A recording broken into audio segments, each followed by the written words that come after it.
The years blurred together in the way they do when life is full. Maria watched her children grow. Graduate Mary. She became a grandmother 4 times over. Each grandchild a small miracle that filled her heart with joy. Robert retired from the bank, and they traveled.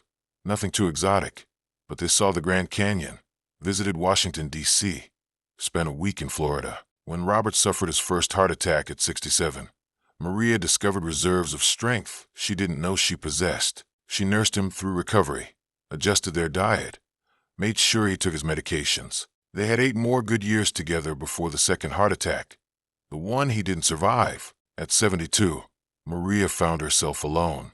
Her children urged her to sell the house, to move into assisted living. She resisted at first, but after she fell and couldn't get up for 2 hours, she reluctantly agreed. Sunset Gardens was nicer than she'd expected.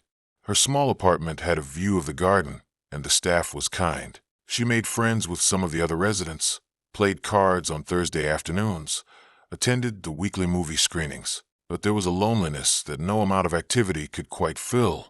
Not for Robert, exactly, though she missed him. It was something older, deeper, a question that had never been answered. In California, Thomas was experiencing his own transitions.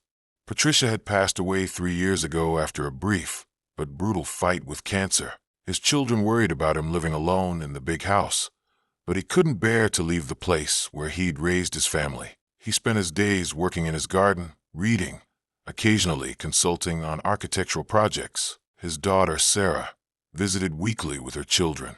His son called every Sunday, without fail. It should have been enough. But at 81, Thomas found himself thinking more and more about the past, about a girl with dark curls and a laugh like music, about letters that never reached their destination, about a father's betrayal and the life that could have been. When he was diagnosed with terminal lung cancer, he knew he had to tell the truth, not for himself. It was too late for that. But for Maria, she deserved to know she hadn't been forgotten. He picked up the pen, his hand trembling, as he began to write the words that had been trapped in his heart for decades. In that moment, he felt a sense of peace wash over him, knowing he was finally sharing his truth, and perhaps, just perhaps, it would bring them both the closure they needed.